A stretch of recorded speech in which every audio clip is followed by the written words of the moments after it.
Good morning students, how are you? I am Navneet Jahangir here for your help NCERT class 9th, okay, maths, Masti maths. And in the earlier classes we have learned about the properties of the different type of the diagonals, okay, we have already talked. And today we are going to discuss about our exercise number 8.1 regarding to the quadrilateral, okay. हमारे पास में कुछ questions दे रखे हैं, इनका solution हमें आज करना है। कुछ प्रॉपर्टीज जो मैंने आपको कल बता रखी थी प्रीवियस वाले वीडियोस में, अगर आपने नहीं देखा है तो प्लीज़ उसे ज़रूर देखें और उसके बाद में इस चैप्टर को सॉल्व करने की कोशिश करें, ठीक है। हमें उन प्रॉपर्टीज़ का इसमें यूज़ करना है, बस अगर प्रॉपर्टीज़ लर्न तो ये सारा का सारा चुटकी का खेल है, ठीक है।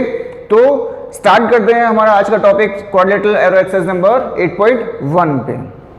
देखिए यहाँ पे हमारे पास में आ रहा है the angle of the first question, the angle of the quadrilateral are in the ratio 3, 5, 9 and 13। ये आपके पास में चार क्या दे रखे हैं, एंगल्स का रेशियो दे रखा है। Find all the angles of the quadrilateral, हमें उन क्वाड्रिलेटरल्स के एंगल्स की वैल्यू बतानी है। बहुत ही आसान सा सवाल यहाँ पे आपसे पूछा गया है। देखिए हमें पता है कि क्वाड्रिलेटरल्स के इंटीरियर एंगल्स की वैल्यू कितनी होती है, 360 होती है। कितनी होती है, 360 होती है। इसका मतलब हमारे पास में angle first plus second plus third plus fourth कितना होना है, 360 होना है, ठीक है। अब पहला हमारे पास में जब भी कोई हमारे पास में एंगल नहीं दे रखा होता है, रेशियो में दे रखा होता है, तो सिंपल सी बात है वो एग्जैक्ट वैल्यू नहीं होती, वो एक अजम्पशन या फिर एक फ्रैक्शन में दे रखा होता है। इसलिए हमें इसका ओरिजिनल वैल्यू के लिए इसमें एक वेरिएबल रखना पड़ेगा। इसका मतलब हमारे पास में पहला 3x हो गया, दूसरा 5x हो गया, तीसरा 9x हो गया और चौथा 13x हो गया। अब सिंपल सा काम, हमें इनको ऐड करना। देखिए 13 प्लस 9 कितना हो गया, 22 और 5 कितना हो गया, 27 और ये कितना हो गया हमारे पास में 30। 30x इज इक्वल टू 360 हमारे पास में आ रहा है, ठीक है। अब x की वैल्यू अगर निकालनी है तो 360 में 30 का डिवाइड करना है और ये हमारे पास में आ गया 1, 2, 12 हमारे पास में आ गया। अब सिंपल सी बात है, अगर हमें पहला वाला एंगल निकालना है जो कि 3x दे रखा था, तो इसका मतलब 3 × 12 हो गया 36 पहला वाला। दूसरा अगर हमें पूछा गया तो 5x मतलब 5 × 12 60, और अगर तीसरा दे रखा है हमें, तीसरे का मतलब हो गया 9x, इसका मतलब 9 × 12 108, और चौथा अगर हमें पूछा गया तो चौथा हमारे पास में दे रखा है 13x, इसका मतलब 13 × 12 कितना आ गया, 156 आ गया। देखिए 6 + 6 12, 12 + 8 20 होता है, 2 हमारे पास में कैरी हो गया, 6 7 8 9 10 11 और 5 कितना हो गया, 16 हो गया, और 1 कैरी 1 2 और 3, ये देखिए आपके पास में कितना हो गया, 360 हमारे पास में टोटल हो गया, ठीक है। ये था हमारे पास में क्वेश्चन नंबर फर्स्ट, जिसका हमें एंगल्स की वैल्यू अलग अलग डिफरेंट टाइप से निकालनी थी, ठीक है। नेक्स्ट हमारे पास में question number second, if the diagonals of the parallelogram are equal, if the diagonals of a parallelogram are the equal then show that it's a rectangle. एक चीज आप दिमाग में सेट कर लीजिए, जो भी आपसे पूछा गया है, जो आपसे प्रूफ करवाया जा रहा है, हमेशा डायग्राम उसी का बनेगा। आपसे रेक्टेंगल प्रूफ करवाया जा रहा है तो आपको रेक्टेंगल ही बनाना है। ये मैंने आपको वो रेक्टेंगल बना के दे दिया है। अच्छा, अगर इसके आगे की बात करें तो डायगोनल हमारे पास में इक्वल्स दे रखे हैं, तो यहां पे हम लिखेंगे गिवन। गिवन हमारे पास में क्या क्या दे रखा है कि एक पैरेललोग्राम तो दे रखा था, मतलब A B equals to B C D दे रखी है, और बी सी जो है वो ए डी दे रखी है। साथ ही साथ में ये पैरेलल भी तो दे रखी है, बिकॉज ये एक पैरेललोग्राम दे रखा था पहले। अच्छा, इसके अलावा हमारे पास में डायगोनल्स भी तो इक्वल दे रखे हैं, A C is equal to B D दे रखा है, ठीक है। अब हमें बताना है कि रेक्टेंगल है, रेक्टेंगल है, मतलब हमें क्या करना है, इन दोनों एंगल्स को 90 प्रूफ करना है बस, और कुछ नहीं करना। अगर किसी पैरेललोग्राम में वो ईच एंगल्स जो है वो 90 डिग्री अगर हो जाते हैं तो वो पैरेललोग्राम कन्वर्ट हो जाता है किसमें, रेक्टेंगल में। तो देखिए आते हैं हमारे पास में किसमें, दोनों ट्राइंगल्स में, ए बी सी में और बी ए डी में। तो यहां पे ये इन ट्राइंगल्स ए बी सी और ट्राइंगल बी ए डी में।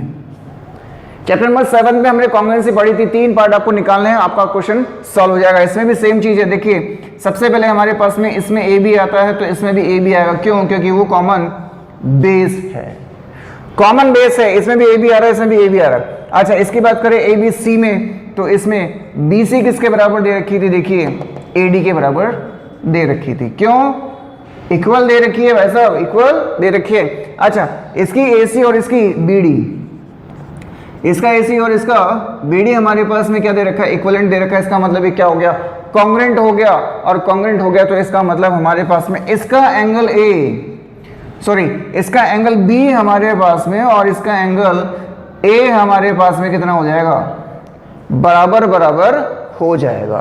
कितना हो जाएगा, बराबर हो जाएगा।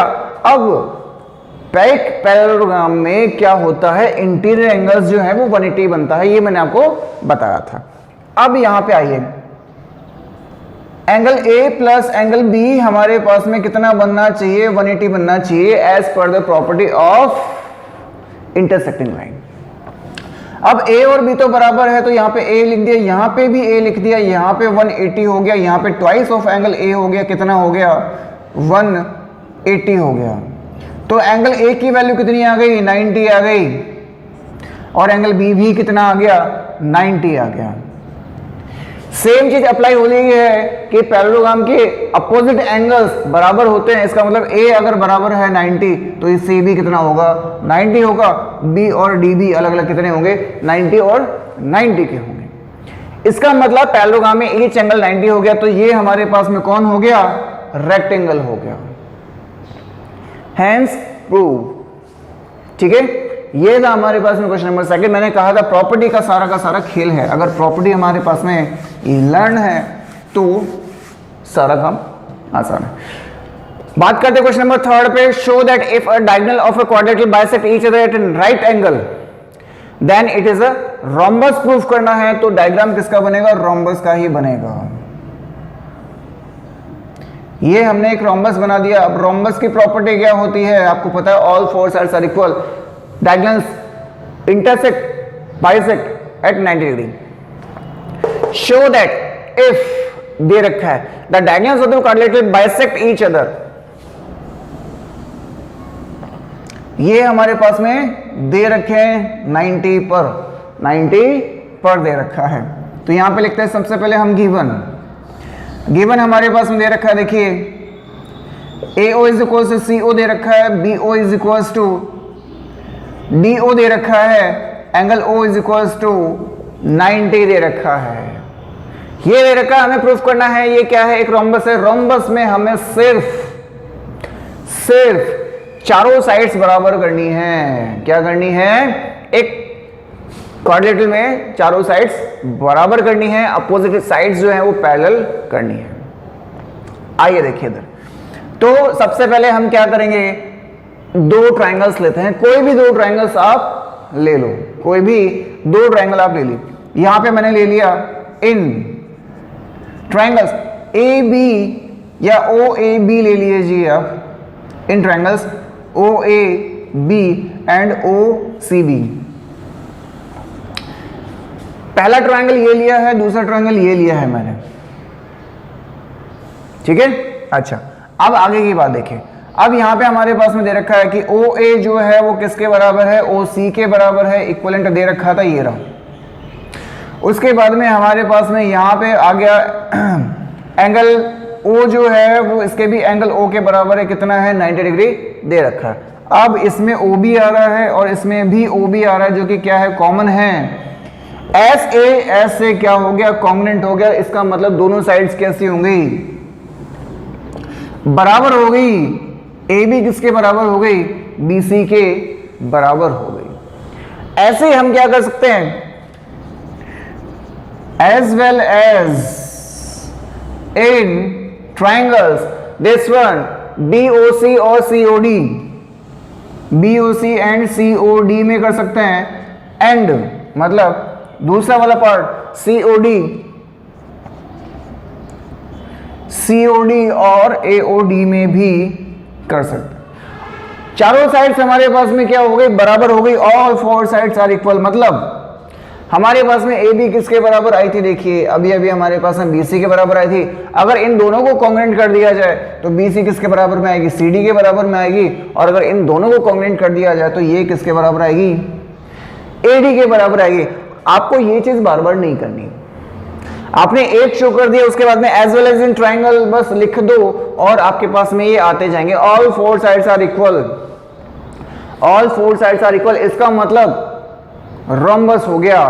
Because as per property, because as पर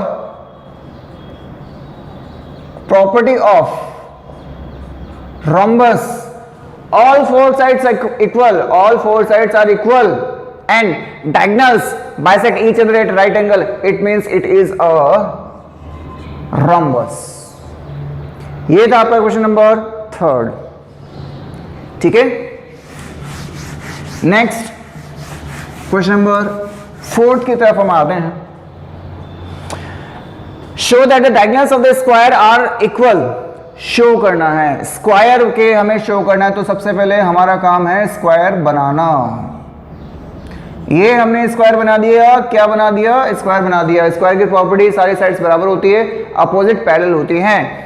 show that the diagonals of the square, ये diagonals of the square are equal, हमें प्रूफ करना है। देखिए शो करना है AC जो है वो BD के बराबर है, and bisect each other eight 90 degree, और एंगल O जो है वो 90 प्रूव करना है, 90 प्रूव करना है। बस हमारा काम हो गया। यहां पे देखा show that the diagonal of show that the diagonals of the square दे रखा है हमारे पास में। स्क्वायर का मतलब चारों साइड से बराबर दे रखी हैं, चारों एंगल्स हमारे पास में 90 डिग्री का। तो करना क्या है, देखिए यहां पे हमारे पास में हो गया इन ट्राइंगल्स A, किसमें A हमारे पास में हो गया। अच्छा अब हमारे पास में करना क्या है कि डायगोनल्स आर इक्वल, डायगोनल्स हमारे पास में इक्वल होने चाहिए। तो देखिए यहां पे हमारे पास में ABC और BAD में हमारा आ जाता है। यहां पे हमारे पास में इसमें AB आ रहा है, इसमें भी AB आ रहा है, ये तो कॉमन साइड है दोनों ट्रायंगल की। अच्छा इसकी बात करें, इसमें एंगल B और इसमें एंगल A जो है वो कितना है, ये तो है इक्वल, या फिर इक्वल नहीं तो कॉमन, ये हो गया 90 एंगल। और स्क्वायर दे रखा था तो यहां पे हमारे पास में BC किसके बराबर हुई, AD के बराबर हुई। क्यों, क्योंकि स्क्वायर की साइड है, तो कौन हो गया, कॉन्ग्रुएंट हो गया। S से कॉन्ग्रुएंट हो गया। इसका मतलब हमारे पास में AC और BD कौन हुए, इक्वल हुए, डायगोनल्स इक्वल हो गए। क्यों हो गए, सिंप्लिसिटी से इक्वल हो गए। अच्छा उसके बाद में अगर बात करते हैं कि bisect each other eight 90 degree, मतलब हमें OB 90 प्रूफ करना है, OB 90 प्रूफ करना है। अच्छा बाइसेक्ट भी तो करना है, वो भी 90 प्रूफ करना है, bisect each other eight 90 degree. हमने इक्विवेलेंट तो प्रूफ कर लिया, अब देखिए हमें सिर्फ ये जो चीज है वो 90 चाहिए और ये दोनों बराबर चाहिए, ये भी बराबर चाहिए। अच्छा स्क्वायर के डायगोनल्स बराबर होते हैं, ये हमें पता है। अब हमें क्या करना है, इन दोनों ट्रायंगल्स को लेते हैं, इनमें हमारे पास में क्या दे रखा होगा। देखिए पहला हमारे पास में ये दे रखा है, या फिर हम 1 और 2 इनके बात करते हैं, ठीक है, इनके बात करते हैं। हम आते हैं देखिए यहां पे दो ट्रायंगल्स में, पहला हमारे पास में होगा अब इन ट्रायंगल्स AOD एंड COB। पहला और दूसरा वाला जो ट्रायंगल है वो लिया हमने। सबसे पहले हमारे पास में देखिए angle ADO is equal to angle OBC होगा। क्यों होगा? अरे भाई स्क्वायर दे रखा है, चारों साइड्स बराबर होती है, ऑपोजिट पैरेलल होती है, ट्रांसवर्सल है, अल्टरनेट इंटीरियर अपोजिट एंगल बन रहे हैं, अल्टरनेट इंटीरियर अपोजिट एंगल बने हुए हैं भैया, ये देखिए, इसलिए बराबर होंगे। अच्छा, दूसरी हमारे पास में आती है कि इसमें जो है AB और सॉरी AD, इसमें AD और इसमें BC हमारे पास में इक्वल दे रखी थी, इक्वल दे रखे थे। अच्छा, इसकी बात करें angle D, angle DAO is equal to angle BCO, ये भी अल्टरनेट इंटीरियर अपोजिट एंगल्स के पेयर हैं। क्या हो गया? कॉन्ग्रुएंट हो गया। किससे हो गया? ये हमारे पास में एंगल हो गया, ये साइड हो गया, ये और एंगल हो गया। अब इससे क्या हो गया? क्या हो गया? हमारे पास में डायगोनल्स इक्वल आ गए। देखिए इसमें हमारे पास में AO, इसमें हमारे पास में BO बराबर हो गया CPCT, AO और CO, AOCO बराबर हो गया, और इसमें DO BO के बराबर हो गया। डायगोनल्स तो बराबर थे और बाइसेक्ट भी हो गए। अब क्या बच गया? 90 पे बाइसेक्ट करना था, बाइसेक्ट तो हो गया ना, 90 पे तो बाइसेक्ट करना है। देखिए अब आ जाओ आप इन दोनों ट्रायंगल्स में, थोड़ा सा बड़ा है। अब आइए आप दोनों ट्रायंगल्स में, किसमें? इन ट्रायंगल्स OAD और OAB। अरे OAD में और OAB में अगर अपन आते हैं तो सिंपल सी बात है, हमारे पास में यहाँ पे AD किसके बराबर दे रखा था? AB के बराबर दे रखा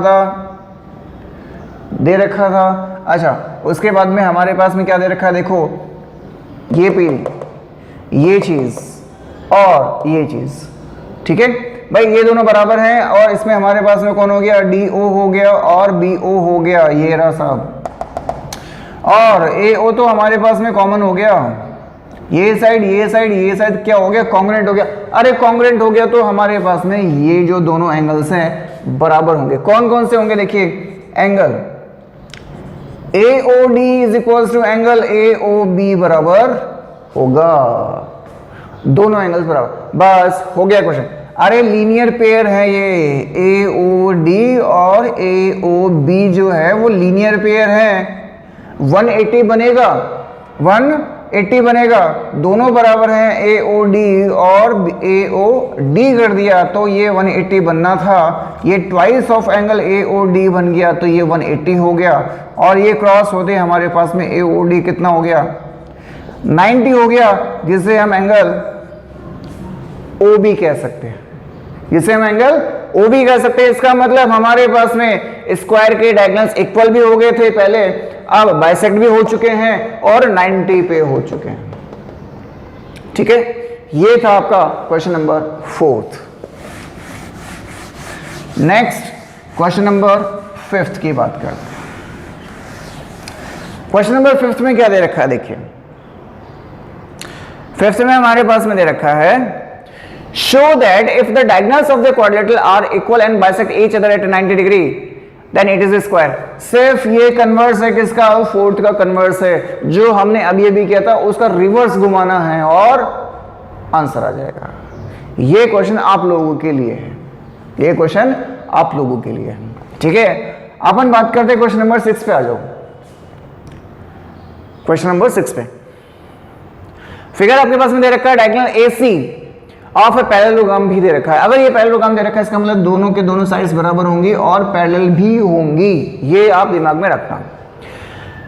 AC बाइसेक्ट्स एंगल A को इसने बाइसेक्ट कर दिया, मतलब अगर ये x है तो ये भी x है। क्या रखा है भैया इसने?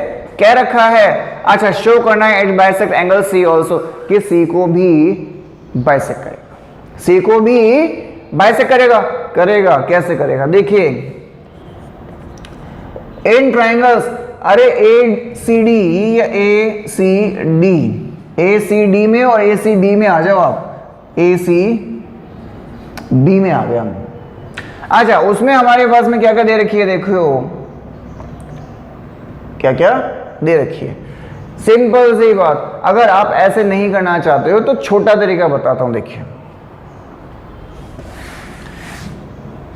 कॉन्ग्रुएंसी को छोड़ते हैं, दूसरा वाला तरीका।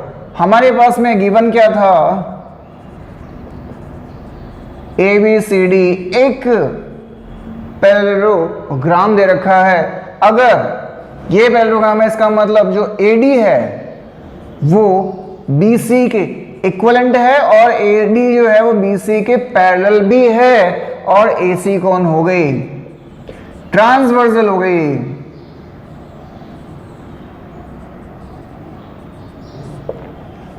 ट्रांसवर्सल हो गई, ठीक है। अगर ये ट्रांसवर्सल है तो सिंपल सी बात है, हमारे पास में क्या बनेगा, अल्टरनेट इंटीरियर अपोजिट का पेयर बनेगा। तो इसका मतलब हमारे पास में हो गया D A C is equals to angle A C B. इसका मतलब अगर ये एक्स है तो ये भी कितना होगा, एक्स होगा। और angle D C A is equals to angle B A C B होगा। ये अल्टरनेट इंटीरियर अपोजिट एंगल का पेयर है और ये भी अल्टरनेट इंटीरियर अपोजिट एंगल का पेयर है। अरे z बन रहा है, ये देखिए ये बन गया हमारे पास में z, दोनों x बराबर होंगे, ठीक है। ये बन गया हमारे पास में z, दोनों x बराबर होंगे, ठीक है। तो भैया c को भी तो वैसे करेगा, भाई a को वैसे कर रहा था, a की वैल्यू x दे रखी है तो उसकी भी x के बराबर आई, तो ये क्या हो गया, बाइसेक्ट हो गया। अच्छा इसकी बात करें कि रोम्बस भी है। अच्छा रोम्बस के लिए हमें क्या करना है कि चारों साइड्स बराबर करनी है, सिर्फ क्या करनी है, चारों साइड्स बराबर करनी है। तो ठीक है चारों साइड्स बराबर कर लेते हैं। आ जाइए भाई, पैरेललोग्राम तो दे रखा था, पैरेललोग्राम तो दे रखा था, तो गिवन लिख लेते हैं हम, ए बी किसके बराबर, सी डी के बराबर, ए डी किसके बराबर, बी सी के बराबर। हमें शो क्या करना है कि A B B C C D A D, बस चारों साइड्स बराबर, रोम्बस अपने आप प्रूफ हो जाएगा। ये हमें करना है। आओ किस में आए, दोनों ट्रायंगल्स में आ जाओ आप, इन ट्रायंगल्स ए डी सी में आओ, ए डी सी में आ गए और ए बी सी में आ जाओ, इन दोनों ट्रायंगल्स में आ गए सर। अब देखो क्या आ रही है हमारे पास में, इसमें हमारे पास में आया ए डी, तो उसमें कौन आया, बी सी। इसमें हमारे पास में आया कौन, इसमें हमारे पास में आया कौन, सी डी, उसमें कौन आया, ए बी। और ए सी तो ए सी के बराबर हो गई, ए सी तो ए सी के बराबर हो गई, ठीक है। अच्छा इससे क्या हुआ, अपोजिट कॉन्ग्रुएंट पार्ट्स बराबर होंगे, ठीक है। लेकिन हमें तो क्या करना था, रोम्बस प्रूफ करना था सर, रोम्बस प्रूफ करना था। अरे हो गया, ये करो या इसके अलावा भी हमारे पास में ये हमने कर लिया, हमारे पास में अपोजिट पेयर्स बराबर हो गए। तो सिंपल सी बात है, अगर आप ऐसे नहीं करना चाहते तो वैसे कर लो। दोनों ट्रायंगल्स हमने ले लिए, देखिए ऐसा नहीं करना कोई बात नहीं, दोनों ट्रायंगल्स हमने ले लिए। यहां पे हमारे पास में एंगल यहां पे नेमिंग कर देते हैं 1 2 3 और 4। Angle 1 is equal to angle 4 दे रखा था, angle 2 is equal to angle 3 दे रखा था। इसका मतलब क्योंकि हमने प्रूफ किया था ना अभी इसके लिए प्रूफ किया था। अच्छा उसके बाद में अगर हमारे पास में दे रखा है, इसका मतलब ए डी किसके बराबर, सी डी के बराबर, ए बी किसके बराबर, बी सी के बराबर। अब सिंपल सी बात है, ये पहली इक्वेशन, ये दूसरी इक्वेशन, यहां पे आ जाओ from equation first and second. A B किसके बराबर दे रखी है, बी सी के बराबर आ गई, जबकि ए बी किसके बराबर दे रखी थी, सी डी के बराबर दे रखी थी। लेकिन सी डी किसके बराबर है, ए डी के, बराबर है, चारों साइड्स बराबर होंगे, ये क्या हो गया, ये हमारे पास में रोम्बस हो गया। ये क्या हो गया, रोम्बस हो गया। और ये हो गया आपका क्वेश्चन नंबर 6 भी कंप्लीट हो गया। ठीक है, उसके बाद में हमारे पास में कुछ क्वेश्चन नंबर 7 से लेके क्वेश्चन नंबर 12 तक है, जो कि हम नेक्स्ट क्लास में करेंगे, बिकॉज ये बहुत लंबी क्लास हो जाएगी। तो आज के लिए इतना काफ़ी है एंड आई होप सो कि आपको समझ में आया होगा। बस प्रॉपर्टीज आप ध्यान रखना, ठीक है। तो ये हमारा टॉपिक होगा नेक्स्ट क्लास में, नेक्स्ट एक मस्ती के साथ में मिलते हैं, तब तक के लिए बाय।